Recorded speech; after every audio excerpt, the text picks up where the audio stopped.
Hey guys, it's me, Desiree Marie. Welcome back to my channel. Welcome to my subbies, also called my crew members, well, my crew. Hey guys, hey, and welcome if you were watching me for the first time. Just to reintroduce myself, I'm Desiree Marie and I talk about locks. I show you guys everything concerning my lock journey, everything that I do to my hair, from washing, maintaining, even styling my hair. I've been locked for almost 3 years now, and I've documented my journey from the very beginning when I started with just 2-strand twists. And yeah, I've been showing you guys everything, my bloopers, things that I do to my hair. Even when I be tripping out sometimes and doing crazy stuff, I show you guys everything. So if you're interested in seeing my lock journey and becoming inspired on your journey, whether you're locked or not, hit the subscribe button because I upload almost each and every day, so you're guaranteed something fun, new. Yes, and it's free. But anyway guys, welcome to yet another video. Today I'm going to talk about the lock advice that I probably should have never ever even listened to, okay? On the course of my journey, and I've only been locked for 2 years and almost 3 years now. I'm not even going to try to do the math on camera, but I'm almost locked for 3 years, and I have listened to pieces of advice here and there that I probably should have never listened to, but you know, I always tell you guys, like, you learn as you go. No one is ever like a lock connoisseur when they first start their locks. Everyone is still trying to understand their hair. The whole lock journey itself is like a whole exploration of who you really are, what your hair can really do, you know, the truth of what your hair texture is, and you learn so much about your hair and also about yourself. So no one is ever coming in knowing everything that there is to know. We learn things as we go, and sometimes we listen to some bad advice. But anyway guys, so the first piece of advice that I ever heard from is actually from a woman that I know who, she does locks. You know, she starts people's locks off, she maintains locks, and she does things, you know, with other people's locks. I don't know if she's exactly, if she stamps the label hairstylist or loctician onto her name, but she does locks. And when I was starting off my journey, I was looking at her a lot, you know, and I knew she does locks, so I asked her a lot of, you know, information and stuff, things that I wanted to know.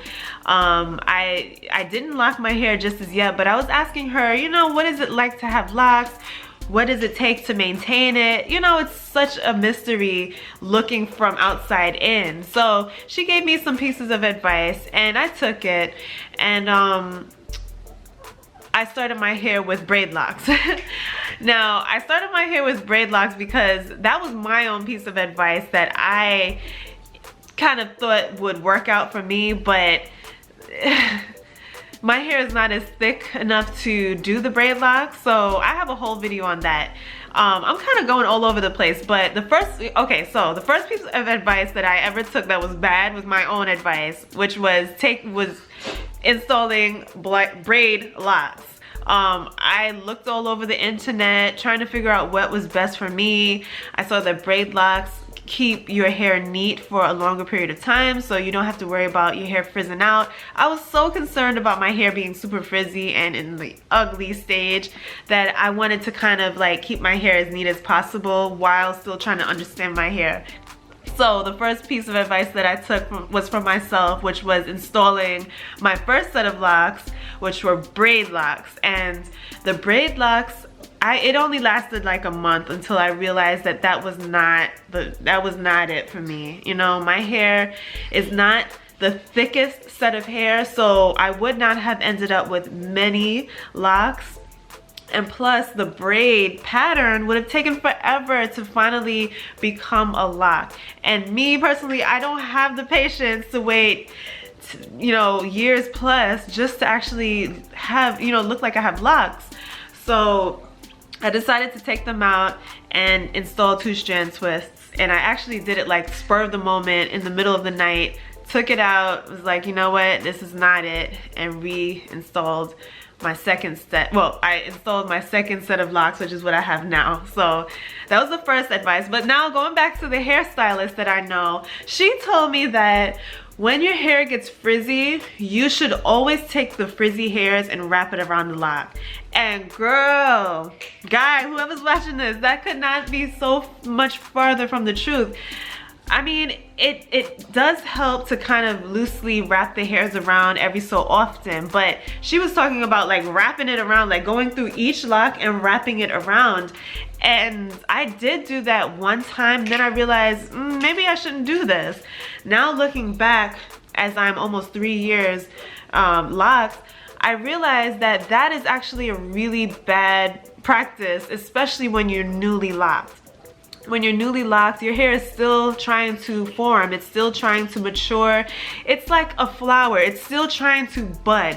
And if you compromise that budding stage, you end up with a flower that is weak and that probably won't even sprout into a beautiful flower. So your hair is much like a plant. It's much like a flower, and when you compromise the beginning stages, you end up with a less than perfect product. So me wrapping the hairs around tightly like she told me to and doing each and every lock, first of all, that was so time consuming. Second of all, that actually leads to thinner locks, and like I said, locks that are compromised. You know, my hair wanted to fill out when it was first locked.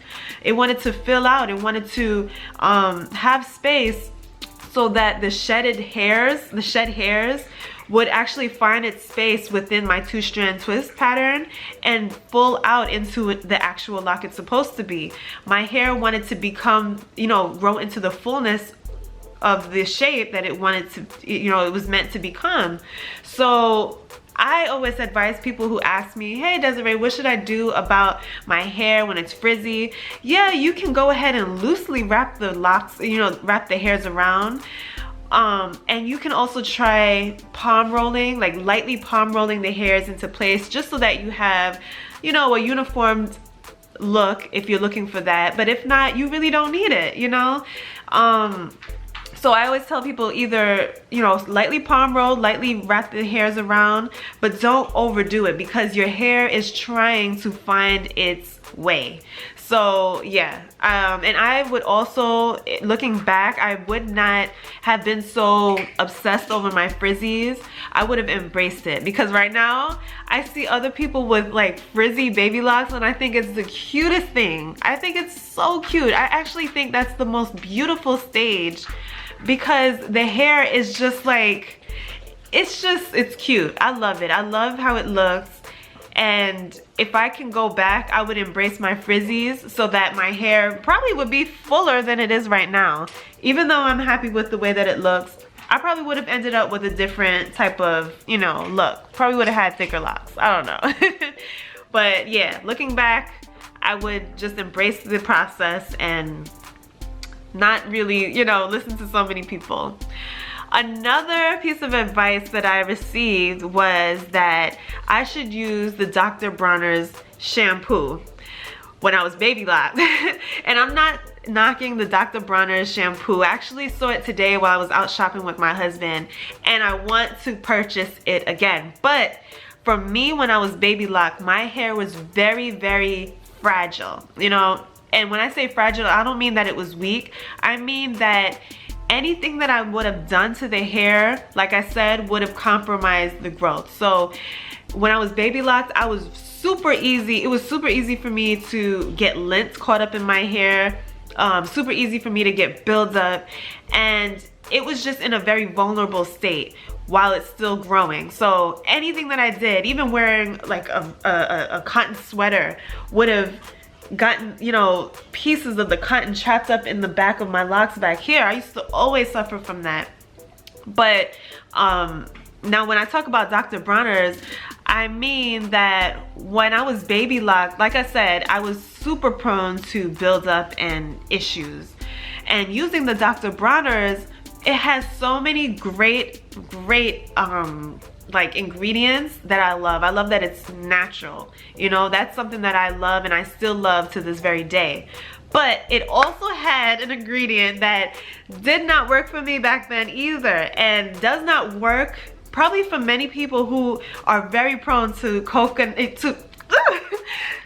to buildup, and that is coconut oil. Coconut oil is hard when it's cold, and then when it's warm, the coconut oil is more in the oily substance. So of course in the winter time, if you have a bottle of coconut oil, you see that it is white and the substance is hard, and when you rub it in your palm, it melts and becomes the oil substance. And in that same jar, when it's warm, when it's in a warm climate, it's liquidy. Right now the weather is very warm, and my coconut oil in the jar that I have upstairs is very oily. It's all oil. So going back to what I was talking about, I started my locks in August of 2016. And August is a month where the summertime is still here, but it's kind of leaving and transitioning into fall. And fall, in New York City is cold. It's very nippy, crisp air. So me using the Dr. Bronner's, which has the coconut oil, in the fall, the first time I washed was like 3 weeks after, in September was my first wash. Using the Dr. Bronner's coconut, the shampoo with the coconut oil, I used it, it clarified my scalp. It was great. The thing is, I did not rinse it out super well. So when I would go outside, I would realize that I have white, like little white pieces in the midst of my locks. And I'm like, well, what's going on? It's because, tracing back, I used the Dr. Bronner's shampoo without rinsing it out super well, and also using it, and it has coconut oil. So even when I used to use coconut oil back in the my early days, I would see the residue when I would step outside and it's cold along my locks. Even my husband, he has like a little mixture that he uses for his beard, and it has coconut oil in it, and when he uses it on inside of the house, it's it looks greasy and nice, but when he goes outside and it's cold, you see all sorts of like white things all over the place. And I always have to tell him, like, babe, I think the coconut oil is like solidifying in your beard. So that's exactly what it did for my locks. And it's also my fault because I didn't quite know how to rinse my hair out properly. I didn't know that I had to like rinse my hair longer than I was. I thought I could just jump in the shower, wash my hair real quick and step out. But no, it's like you have to take a longer time to wash your hair in the shower and rinse it out really good so that none of the ingredients, stays in, and so that the soap is not staying in your locks and your hair is nice and fresh when you come out. So that was crazy, but you live and you learn, you know what I'm saying? So you have to learn. Another piece of advice that I have heard so many of you guys say when you're baby locked and you first get your hair installed, you first get your locks installed by a loctician, they tell you do not wash your hair for like 3-4 months. And I think that is the craziest thing ever. I mean, by now we should have already put that opinion to rest, but so many people are still coming back to me and saying that they have been advised to not wash their hair for months at a time so that their dirty hair will lock faster. And that's not true. Like, dirty hair does not lock faster than clean hair. It's actually the other way around. I'm so sorry, guys. Somebody is mowing the lawn outside. They just stopped. Okay, so dirty hair is no different from clean hair when it comes to locking. A lot of people have that misunderstood, that dirty hair grows faster, dirty hair it locks faster, so they put a bunch of like, different substances in their hair in order for it to lock faster. And that's not true.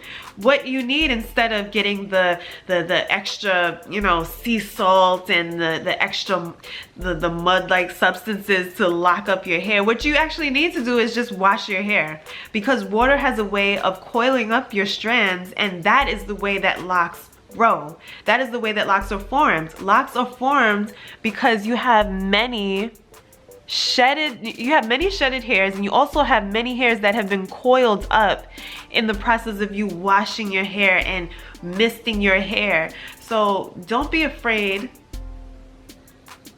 Don't be afraid to wash your hair. Don't be afraid to mist it, because your hair actually likes that. It wants that, because without that, it won't have a way of coiling up again. It will actually stretch out and you won't have much movement going on at all.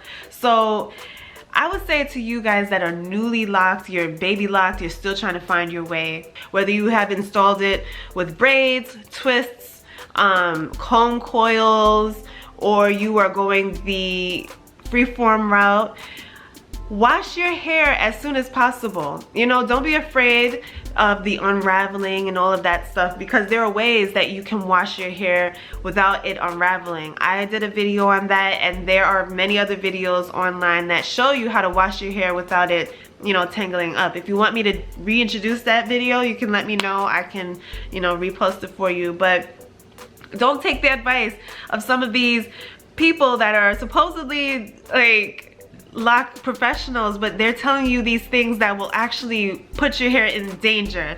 Now, of course, everyone has their own, you know, own hair texture. Their hair does different things, so you have to be true to your hair and what your hair likes, because some people will tell you something that maybe their hair likes but your hair does not like.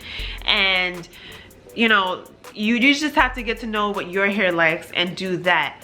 But these are some outrageous things that I've heard, and I just wanted to share some of them with you guys. Yeah, I mean, I love a great professional lock stylist, because some of these lock stylists are killing it, okay?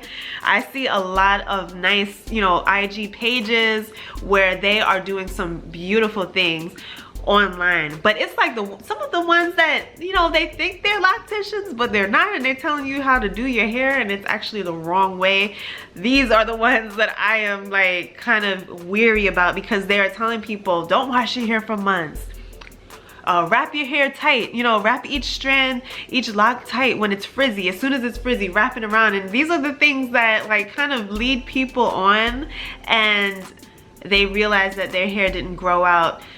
You know, a year or two later, they realize that their hair is not the way that they had envisioned it to be, and it is less than what it could have been had they had not taken this, you know, advice. So yeah guys, that's just a few things that I have heard that I did not, you know, I didn't know back then that it wasn't true. But you kind of live and you learn, you experiment, and you grow as your hair grows. So what can you say? You know, you learn and you do better, right?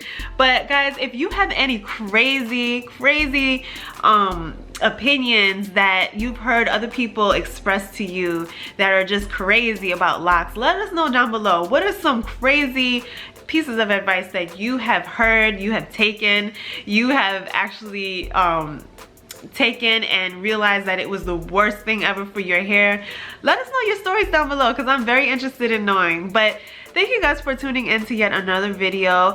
Comment on your way out and subscribe, because we have many more videos and cool things happening on this channel. And if you do not follow me already, hit me up on Instagram. My name is itsDesireeMarie_. There you can catch up and see what I'm up to. DM me your pictures of your hair and all that cool stuff. So thank you guys for watching. I love you, and I'll see you in the next one. Bye.